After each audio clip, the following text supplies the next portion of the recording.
crying baby, a desperate millionaire mother, and a poor 16-year-old boy whose lullaby silences the chaos mid-flight.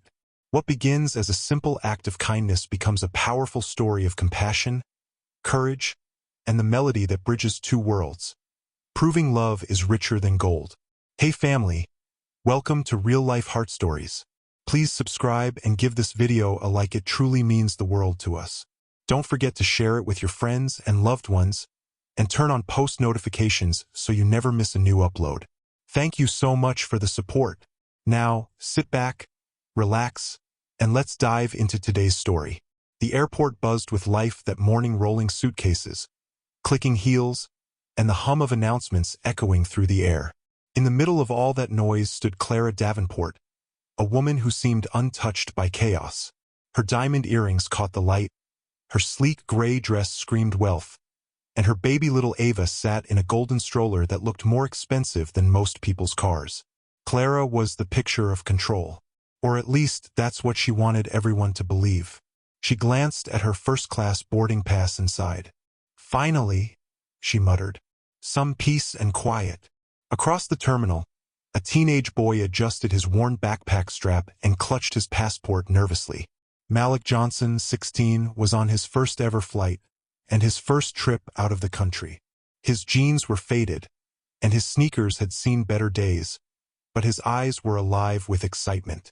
He was flying to London for a youth scholarship program, a chance to change his family's story. At the check-in counter, the airline clerk smiled kindly. Traveling alone, young man? Yes, ma'am, Malik replied, his voice soft. My mom says I can handle it. That's brave. First trip abroad. Yes, ma'am. I'm kinda nervous but happy. He smiled shyly, and the clerk nodded in encouragement. Not far away, Clara's voice rose over the sound of boarding announcements. Excuse me. I specifically requested a private corner seat. I can't have people breathing on me and my baby all flight. Her tone was sharp but elegant, the kind that made attendants hurry. Malik turned his head slightly, watching her. He didn't know her name, but something about her seemed lonely, despite the diamonds. When it was time to board, Malik followed the line quietly, heart pounding as he stepped into the plane. The scent of jet fuel mixed with expensive perfume. He found his seat in economy class, near the back, small, cramped, but perfect to him. He smiled and texted his mother before takeoff. Malik, Mom, I'm on the plane now. Thank God. Remember, be kind. Stay humble. Love you, son. Malik. Love you too. I'll make you proud. Meanwhile, Clara settled into her wide, luxurious first-class seat, spreading a silk blanket over Ava. She checked her reflection in the mirror, satisfied. Just 7 hours, she whispered, glancing at her baby. Let's get through this peacefully. But as the engines roared and the plane lifted into the sky, Clara didn't notice Ava's small face twisting, her lips trembling, her eyes filling with tears. A soft whimper turned into a cry. The cry grew louder and louder. Clara's jaw tightened. Shoo, baby, please, she whispered, bouncing her gently.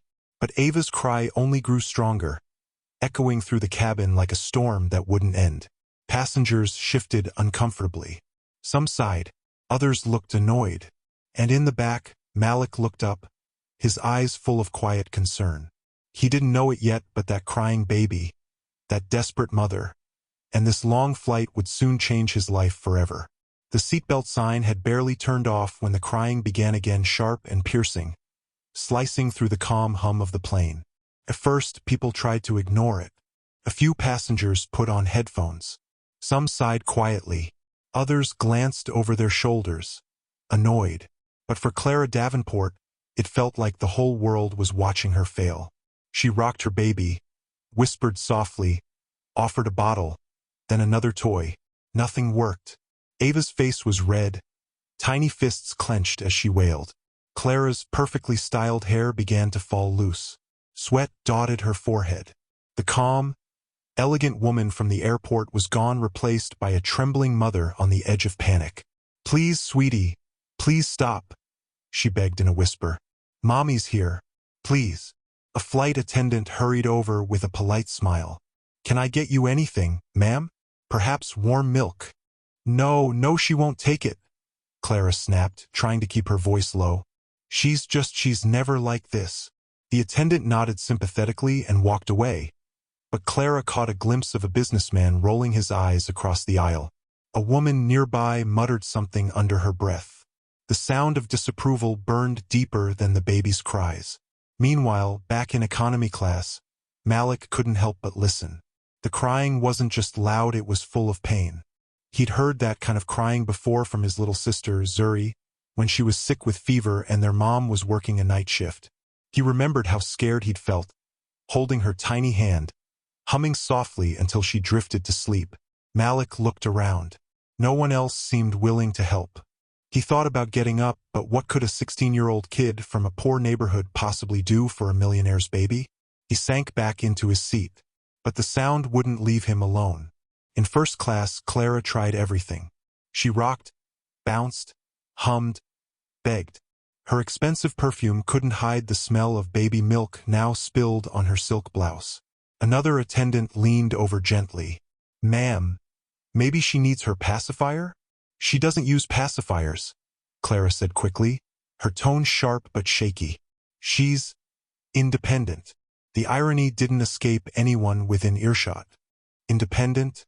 The baby didn't even know how to stop crying. Time crawled. Minutes felt like hours. Passengers shifted restlessly. One man pressed the call button. "Can you please do something?" he told the attendant. "Some of us are trying to sleep." Clara felt humiliation wash over her. Her cheeks burned. Tears stung her eyes. She tried to hide them, whispering to her baby, "Please, Ava. Mommy can't do this right now. Please, honey." Ava only screamed louder. From the back of the plane, Malik's heart clenched. He couldn't take it anymore. He reached down, unbuckled his seatbelt, and stood up. One of the flight attendants frowned. "Sir, please stay seated." I think I can help," Malik said, his voice shaking slightly but his eyes firm. "Help? Are you a doctor?" she asked skeptically. "No, ma'am," he said softly. "But I know babies." The attendant blinked, unsure what to do. Malik swallowed hard. "Just let me try once, please." The attendant hesitated, then glanced toward first class where the crying still echoed. Finally, she sighed and gestured for him to follow. Malik's heart pounded as he walked down the aisle. Dozens of eyes followed him, some curious, some disbelieving. He didn't care. All he could think about was the crying baby ahead and the broken sound of a mother trying not to fall apart. And as he stepped into first class, the noise of the cabin softened, as if the plane itself was waiting to see what he would do. Clara felt trapped. The more she tried to calm her baby, the louder Ava cried. Her nerves were frayed, her patience gone. She could feel the weight of 100 stares pressing down on her like invisible stones. The flight attendants had offered help, tissues, juice, even suggested walking up and down the aisle. Nothing worked. Ava's screams pierced through the air like a siren, unstoppable, heartbreaking. Clara pressed her palms over her face, whispering through shaky breaths, "I can't do this. I can't." The image of her late husband flashed through her mind, tall, smiling, confident. He would have known what to do. He always did. But now she was alone. Alone with a crying baby and strangers who judged her every second. Across the cabin, Malik took a deep breath. The sound of that baby's cry had reached him again, deep in the chest, right where love and courage often meet. He thought of his mom, Angela Johnson, a nurse who'd worked double shifts just to keep food on the table. He could still hear her voice in his mind. "Son, when you see someone hurting, don't just watch. Do something." And so Malik stood. A flight attendant stepped into his path. "Young man, you can't be here. Please," he said. "Just let me try. I think I can help her." There was something about his tone, polite but full of quiet strength, that made the attendant hesitate. She finally nodded. "Okay, just for a minute." Malik walked forward, each step feeling heavier than the last. The closer he got to first class, The quieter the cabin seemed to grow, though Ava's crying still filled the air. When he reached Clara's seat, she looked up, startled. Her face was pale, eyes red from tears. "I'm sorry, ma'am," Malik said softly. I heard your baby crying. I might be able to help." Clara blinked, stunned. "You?" she said, her tone tired but cautious. "You're just a kid." Malik nodded. "Yes, ma'am. But I have a baby sister. I helped raise her. I know that sound. Your baby's not just crying. She's scared." Clara's lips trembled. "I've tried everything," she whispered. "She won't stop. I think she hates flying." Malik smiled gently. "Can I?" He motioned toward the baby. For a long second, Clara hesitated.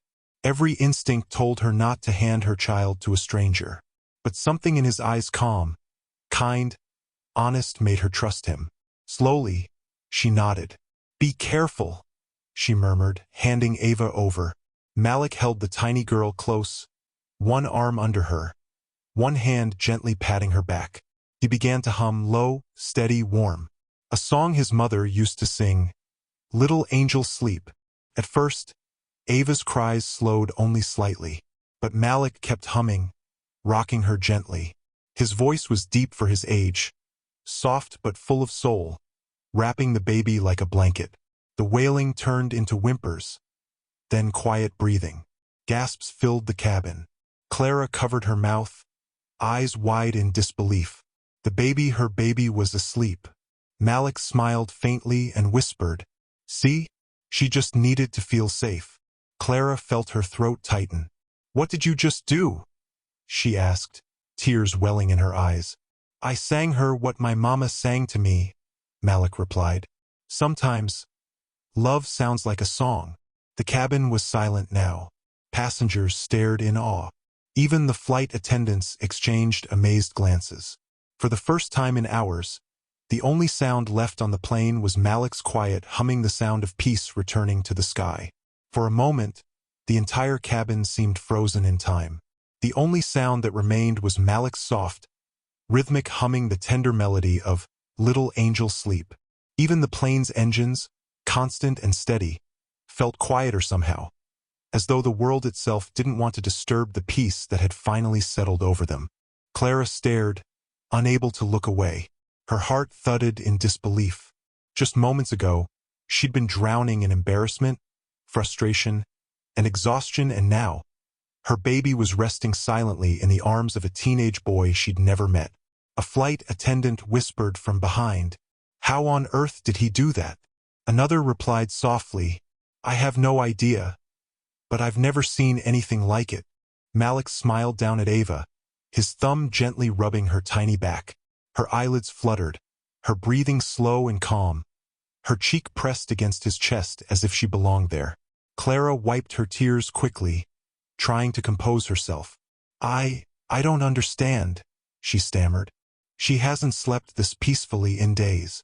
Malik looked up at her, his eyes calm and warm. "Sometimes babies feel what we feel," he said softly. "When you're stressed, they know. When you're calm, they rest." Clara blinked. His words hit her like a quiet truth she'd been avoiding. For the first time since takeoff, she really exhaled, the kind of deep breath that comes after holding everything inside for too long. She reached for a tissue and laughed weakly. "You're wiser than most adults I know," she murmured. Malik chuckled shyly, adjusting Ava in his arms. "I just had a good teacher," he said. "My mom's a nurse. She used to sing to sick kids in the hospital. Said music helps more than medicine sometimes." Clara smiled faintly, studying him now. His clothes were simple, his shoes worn. Yet there was something royal about his presence, a quiet dignity money couldn't buy. "What's your name, sweetheart?" she asked. "Malik Johnson, ma'am." "Well, Malik," she said softly, "you've just performed a miracle at 30,000 feet. He grinned. "Not a miracle. Just love in the right rhythm." They both laughed quietly. Around them, passengers peeked over their seats. Smiling, the same people who had been irritated minutes ago now looked touched, even guilty for judging the mother before. A woman across the aisle whispered, "Bless that boy. I've never seen a baby calm down that fast." Clara reached out, brushing a soft curl from her daughter's forehead. "You have no idea what you've done for me," she said, her voice breaking slightly. "I thought I was failing as a mother." Malik shook his head gently. "You're not failing," he said. "You just needed a little help. We all do sometimes." His words stayed with her. They pierced deeper than comfort. They felt like healing. For the rest of the flight, Clara and Malik sat side by side. Ava slept soundly in Malik's arms as Clara listened to his stories about his mother, his neighborhood, and his scholarship to London. "You must be so proud," she said quietly. "I am," Malik replied, "but I'm more proud of her. She taught me that no matter where you come from, kindness can take you farther than money ever will." Clara smiled through tears. "You're absolutely right," she whispered, and as the clouds drifted past the windows, Clara realized something she hadn't felt in years: gratitude. Not for luxury or status, but for a stranger's simple kindness that had turned her flight of frustration into a journey of faith and hope. The cabin lights dimmed as the flight crossed the Atlantic. Most passengers had fallen asleep, their seats reclined, blankets pulled up to their chins. The steady hum of the engines filled the silence like a lullaby of its own. But in the soft glow of first class, 3 people remained awake: Clara, Malik, and little Ava, who now slept peacefully in Malik's arms. Clara couldn't take her eyes off them. The sight was strangely beautiful: her crying baby, once inconsolable, now calm and content against the chest of a boy she didn't even know an hour ago. She whispered, almost to herself, "It's like she knows you." Malik smiled gently without looking up. "Maybe she just likes my singing." Clara tilted her head, curiosity flickering. "That song, what was it?" He hesitated a moment, his expression softening. "It's a lullaby my mom used to sing. It's called Little Angel Sleep. She wrote it herself." "Your mom wrote it?" Clara asked, leaning forward. "Yeah," Malik said with a proud smile. "When my little sister Zuri was born, she cried nonstop for weeks. Mom used to hold her and hum that tune until she'd fall asleep. After a while, just hearing it made her stop crying even if Mom wasn't in the room." Clara's heart warmed. She could almost imagine that small home: the tired but loving mother, the tiny baby, the teenage boy learning compassion through song. It was such a different world from hers. Yet somehow, it felt closer than she'd ever expected. Malik began humming again, softly, the same gentle tune that had worked its magic before. The melody was tender, filled with warmth, love, and a touch of sorrow, like it carried years of quiet struggle and endless hope. It made Clara's chest ache in the best way. Tears welled up in her eyes as she whispered, "That's beautiful." "Thanks," Malik said quietly. "When my mom sang it, she used to say it wasn't just for the baby, it was for herself too. Said sometimes, mothers need lullabies more than their kids." Clara's breath caught. The truth in that line hit her deep. She turned her face toward the window, blinking away tears as she looked at the stars outside. "Your mom sounds incredible," she said softly. "She is," Malik replied. "Strongest person I know. We don't have much, but she gives us everything that matters." Clara smiled faintly. "I used to have that kind of strength," she murmured. "Before my husband died, I thought I could handle anything. But after he was gone, I lost a part of myself." Malik nodded slowly. "Maybe you didn't lose it, ma'am. Maybe it just got quiet like the song before the next verse." She looked at him, surprised by his wisdom. There was something about him, a maturity that came from hardship, not privilege. "You're going to go far, Malik," she said softly. "I can already tell." He smiled humbly. "Only if I keep singing when things get hard." They both chuckled quietly. As the hours passed, Clara finally drifted off to sleep beside him. Malik stayed awake, humming softly to Ava, who never stirred once. The moonlight through the window touched them both, the poor boy and the millionaire's child, bound by a melody that neither money nor distance could measure. And somewhere in that endless sky, Clara dreamed not of loss or wealth, but of a young boy's song, the sound of a mother's love that had found its way from one heart to another. Morning light began to filter through the plane's small windows as the aircraft crossed into European airspace. The cabin slowly stirred to life, passengers yawning, attendants moving softly between aisles, coffee brewing somewhere up front. But in seat 1A, Clarence Davenport woke to the gentlest sound. Malik's voice, low and steady, singing the last verse of Little Angel Sleep. She blinked, momentarily confused. Then she saw him sitting upright, her baby still nestled peacefully against his chest, his eyes half closed as he hummed. A smile broke across her face, soft and genuine. "You're still awake?" she whispered. Malik glanced at her and shrugged. Didn't want to move her. "She's been out like a light since you dozed off." Clara sat up, adjusting her blanket. "You must be exhausted." "A little," he admitted. "But it's okay. I'm used to late nights. My mom works nights, so I stay up with my sister sometimes." Clara studied him, the calm way he spoke, the quiet pride in his tone. There was no resentment, no complaint, just acceptance, strength, and a kind of peace she couldn't quite name. "You know," she said softly, "you have a gift, Malik. Not just your voice, your heart. The way you care. It's rare." He looked embarrassed, chuckling lightly. "Thank you, ma'am. My mom says caring isn't a gift. It's a choice. Most people just forget they can make it." Clara smiled faintly. "She's right." They sat in silence for a moment, the steady hum of the engines wrapping them in calm. Malik shifted slightly, careful not to wake Ava. "You must love your daughter a lot," he said quietly. Clara's gaze softened. "More than anything," she whispered. "But sometimes I feel like she deserves a better mother. I work too much. I'm still learning how to do this alone." Malik nodded. "You're doing your best. That's all any kid really needs. My mom used to say love doesn't have to be perfect, just present." Clara's throat tightened. She'd spent months trying to be the perfect mother, the perfect businesswoman, the perfect everything. But in this moment, watching this teenage boy hold her sleeping child, she realized what her life had been missing. Grace the simple, forgiving kind. A flight attendant approached with a smile. "You two look cozy," she said quietly. "Would you like breakfast?" Clara waved politely. "Maybe later. She's still sleeping." "Of course," the attendant said, then turned to Malik. "You've done something wonderful here, young man. You should be proud." Malik blushed. "Thank you, ma'am." As the attendant left, Clara turned to him again. "When we land in London," she said, "I'd like to do something for you to thank you properly." He frowned slightly.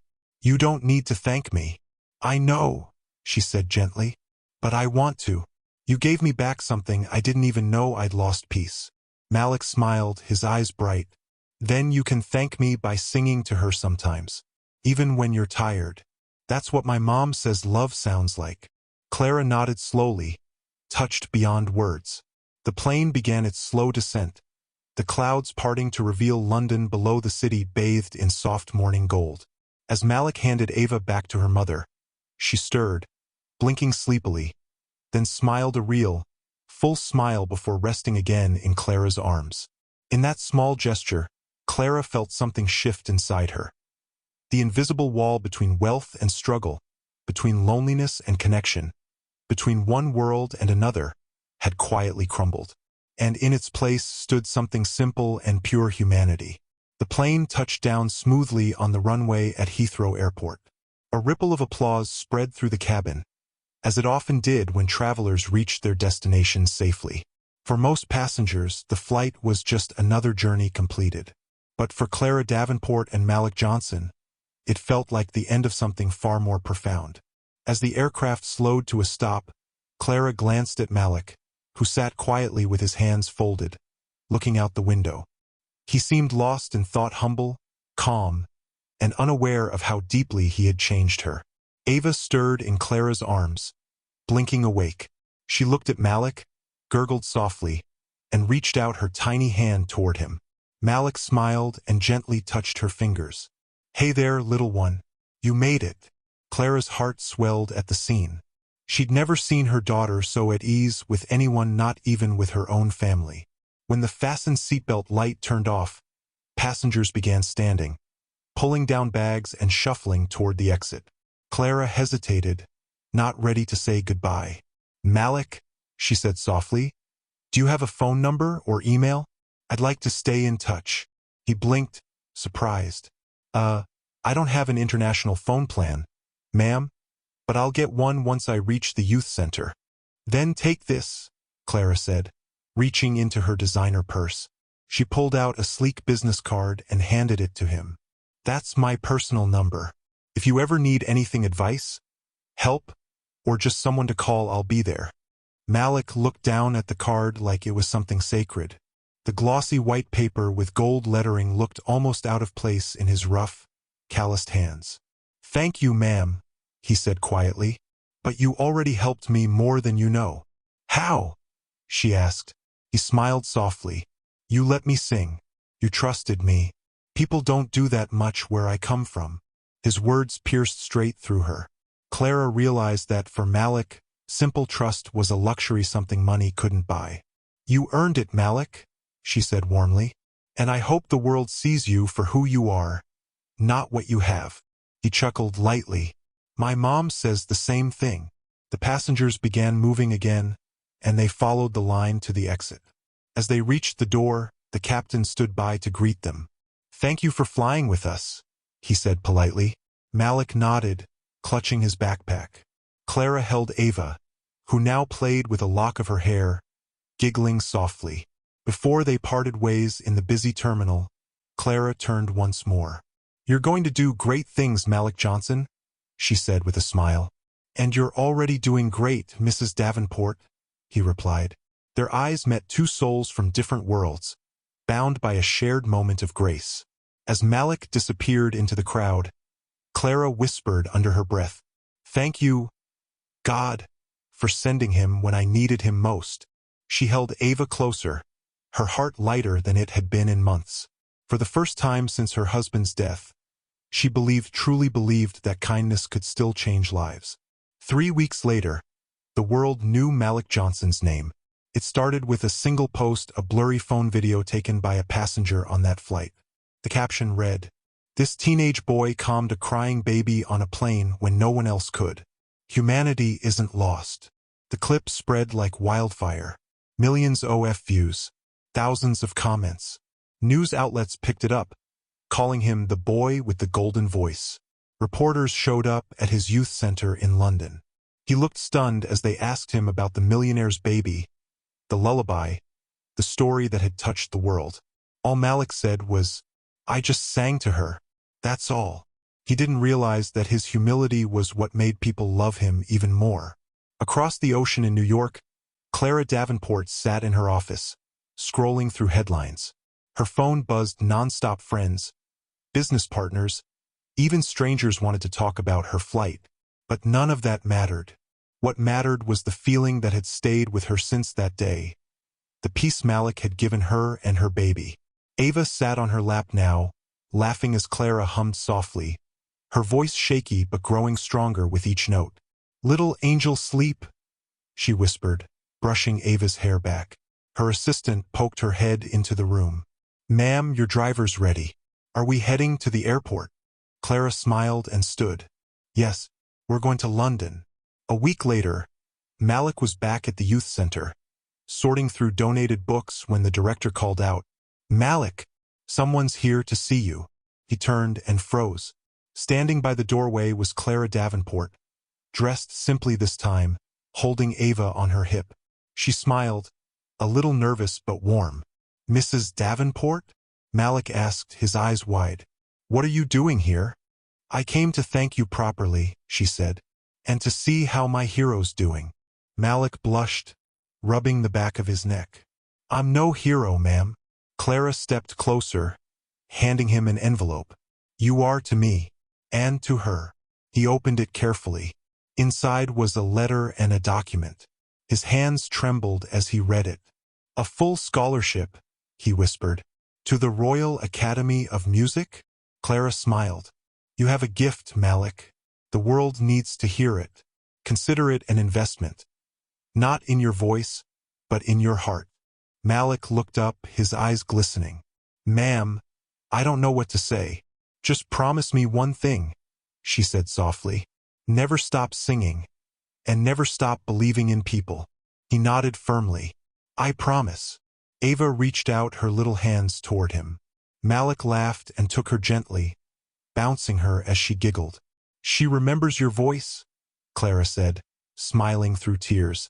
Then I'll have to sing her another song, Malik said warmly. He began humming Little Angel Sleep, and just like before, the world seemed to quiet around them, as if the sky itself paused to listen. When the song ended, Clara placed a hand over her heart. You know, she whispered, you didn't just calm my baby that day, you calmed me too. Malik smiled. Guess the song worked on both of you. They laughed together, a sound so genuine, so human. It filled the small room with light. Outside, the London sky was gray, but to them it might as well have been gold. Because in that moment, the line between rich and poor, mother and stranger, pain and healing all disappeared. All that remained was love, the kind that travels farther than any plane ever could. We've come to the end of the story. I hope you enjoyed it. Leave a like and subscribe to my YouTube channel for more interesting stories.